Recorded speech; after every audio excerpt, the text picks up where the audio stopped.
English Mentor at English with Vikramas. Now, for everyone to know, English learn करना अपने आप में एक सब कुछ नहीं होता कि इंग्लिश को हम लर्न करें, कि हम इंग्लिश के वर्ड्स को लर्न कर रहे हैं, कि हम ग्रामर के रूल्स को लर्न कर रहे हैं, हम फ्रेजेस लर्न कर रहे हैं, तो हमें ये लगे कि हमने इंग्लिश सीख ली। वही जरूरी नहीं होता। सबसे ज्यादा जरूरी क्या होता है? करेक्ट प्रोनाउंसिएशन, कि हम जो भी वर्ड्स यूज कर रहे हैं, जो भी हम फ्रेजेस यूज कर रहे हैं, हम जिस तरह से भी बोल रहे हैं, चाहे हम शॉर्ट सेंटेंसेस बोल रहे हैं, चाहे हम लंबी लंबी हमने स्पीच लर्न कर ली है, अगर हम अपनी pronunciation the words we pronounce over there correct नहीं बोलते, तो उसमें हम लोग definitely we are then the laughing stock in front of the public. No matter even if I talk about any other language other than English, में Greek बोल रही हूँ, यहाँ पर मैं लैटिन बोल रही हूँ आपके सामने, अगर मेरी प्रोनाउंसिएशन द वर्ड्स करेक्ट नहीं है, तो मैंने जितना मर्जी उस वर्ड को या उस लैंग्वेज को मग अप करने की कोशिश की है, मैंने जितना मर्जी अपनी रीडिंग स्किल्स इंप्रूव किया उसके अंदर, मैं जितने मर्जी रोज आर्टिकल्स पढ़ती हूँ, उसका कोई भी फायदा नहीं होता। तो चलिए आज हम कुछ वर्ड्स की प्रोनाउंसिएशन देखते हैं, और ये वर्ड्स जो है हमारे वो डेली रूटीन में यूज होते हैं, राइट।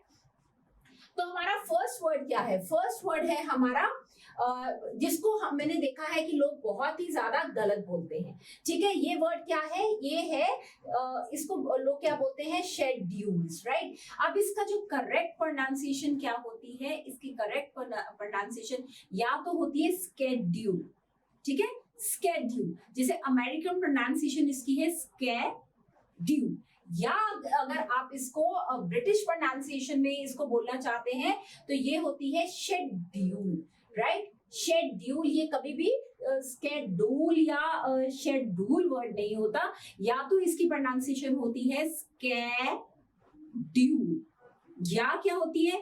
Schedule, right. तो जब भी आप ये वर्ड प्रोनाउंस करते, देखो मैं ये वर्ड प्रोनाउंसिएशन और प्रोनाउंस बार बार आपके सामने यूज कर रही हूँ।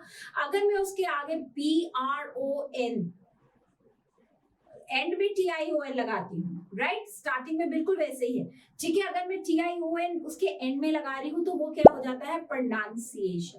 अगर उसी को मैं PRONOUNCE प्रोनाउंस बोल रही हूँ तो वही वर्ड प्रोनाउंस हो जाता है। तो ये ही इंग्लिश लैंग्वेज का एक अपने आप में स्मार्टनेस है कि वो अपनी जो pronunciation with every word and it's usage जो है वो जो है डिफर करती है। और फर्दर इसकी जो pronunciation American pronunciation bit different from हमारी ब्रिटिश प्रोनाउंसिएशन होती है, बट हमारी दोनों की दोनों प्रोनाउंसिएशंस क्वाइट यूजफुल है। और हम इन पब्लिक हम ईदर ऑफ दीज टू हम यूज कर सकते हैं। हम ब्रिटिश प्रोनाउंसिएशन से भी बोल सकते हैं और हम अमेरिकन प्रोनाउंसिएशन से भी वर्ड्स को यूज कर सकते हैं। अब आप आगे वर्ड देखिए, ये तो जनरली हमने देखा है कि ये वर्ड जो है लोग गलत ही बोलते हैं, BOWL। ये क्या है? इसको बाउल बोलते हैं। बेटे ये बाउल, तो ये वर्ड अपने आप में एक बिल्कुल ही रॉन्ग वर्ड है। द करेक्ट प्रोनाउंसिएशन इज बोल। इसमें आउ की कोई जरूरत नहीं है। आउल OWL आउल होता है। ये जरूरी नहीं कि आपने OWL आउल इसके साथ लगा दिया है तो ये इसके आगे B लगाया है तो वो आउल को हमें वैसे रहने दे और B को आगे हम बोले नहीं, ये बिल्कुल ही रॉन्ग होता है। The correct pronunciation to the word is bowl, BOWL, bowl, right? Now the third word for the day is comfortable. अब क्या है, मैंने ये बहुत जगह सुना है कि जब भी ये वर्ड कंफर्टेबल बोलते हैं तो हम क्या इसको बोल रहे हैं? कंफर्टेबल, क्योंकि हमने ओ लिखा है तो हमने इसको ओ भी जरूर बोलना है।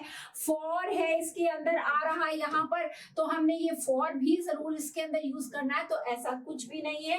हम क्या बोलेंगे? हम इसको कॉम की जगह कम, फॉर की जगह फर, राइट। कंफर्टेबल, और आर तो इसमें बोलना ही नहीं है, ठीक है। कम फ जो है इसमें सिर्फ फ के नीचे बिंदी वाला हमने काम करना है।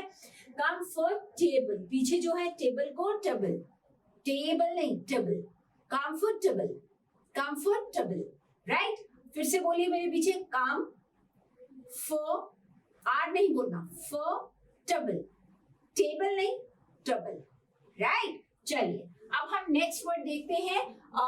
हमने आज क्या लिया है? That is again. इस वर्ड को क्या प्रोनाउंस करते हो आप? एस्थमा नहीं, रॉन्ग है, एस्थमा नहीं है, ये एक बीमारी होती है ना, ये एक प्रॉब्लम होती है, तो इसको हम क्या बोलते हैं बेटा, इसमें TH हम बिल्कुल नहीं बोलते इसमें, तो इसको हम क्या बोलते हैं, ESMA, ESMA, right, ESMA.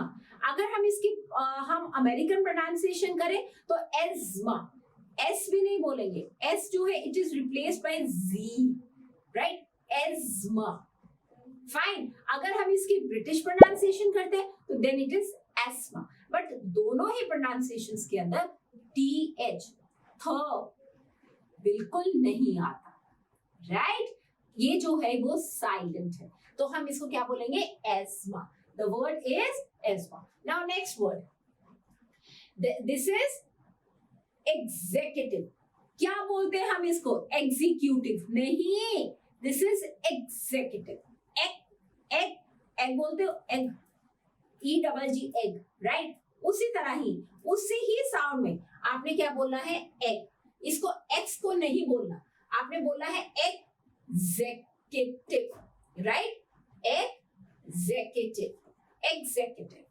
Be careful जब आप इसकी प्रोनाउंसिएशन करते हो, एग, EGG एग, जेक, ठीक है, एग्जेक, ये टीफ, यह जो है अगर आप नहीं भी बोल रहे हो, क्योंकि ये मैंने हिंदी में लिखा है एग्जीक्यूटिव, अगर यह नहीं भी बोला जा रहा तब भी कोई चक्कर नहीं है, दोनों दांत को सिर्फ आपस में मिलाइए, एग्जीक्यूटिव, ठीक है, वो ऑटोमेटिकली आपकी साउंड जो है वैसे निकलने लग पड़ेगी, राइट। अभी नेक्स्ट वर्ड क्या है हमारा, इसको क्या बोलते हैं हम, वेडनेसडे, जो अपने आप में बिल्कुल रॉन्ग है। वेडनेसडे बेटा कोई वर्ड नहीं है, ये नहीं कि हमने बच्चा यहाँ पर वेड लिखा हुआ है, नेस लिखा हुआ है, तो हमने इनको अलग अलग से बोलना ही बोलना है, बच्चा बिल्कुल ऐसे मत कीजिए अपने साथ।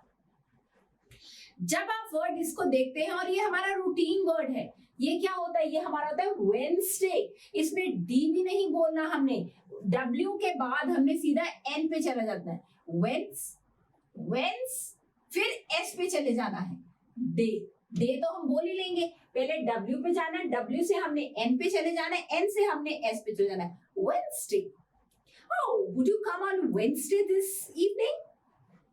Right? अभी ये वाला देखिए, so let me talk to my executive. ये वाला देखिए, I never knew it, he's suffering from asthma, right? How? I never knew he's suffering from asthma. अब प्रीवियस स्लाइड जो थी, एक बार उसके भी सेंटेंसेस हम पढ़े, राइट? हो, शेड्यूल और schedule, whichever way you want to use it, right? So can I see your schedule please? Can I see your schedule please? Right? अब नेक्स्ट वाला देखिए, bowl, can you keep few fruits in the bowl? Fine. Comfortable, he's in his comfortable zone.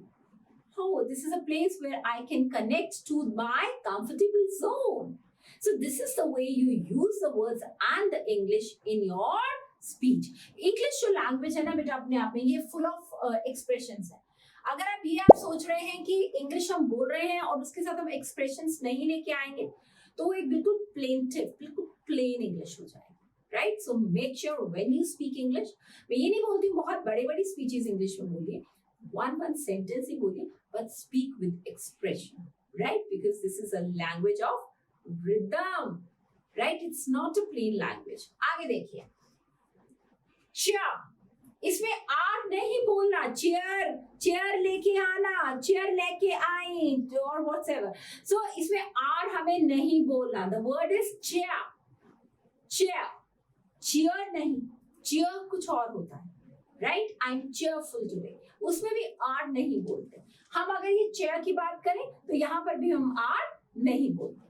आगे देखिए, table, table, right, table. Next word देखिए, इसको तो बहुत ही लोग गलत बोलते हैं, सार, ऐसा कुछ नहीं, सावर, द वर्ड इज सावर, खट्टा, sour, right? So let's now do the sentences of the words, right? Let me sit on the chair. Let me sit on the chair. Would you please like to sit on the chair? Right? Another one, table. Keep the table on the other hand. Please keep the table on the other end.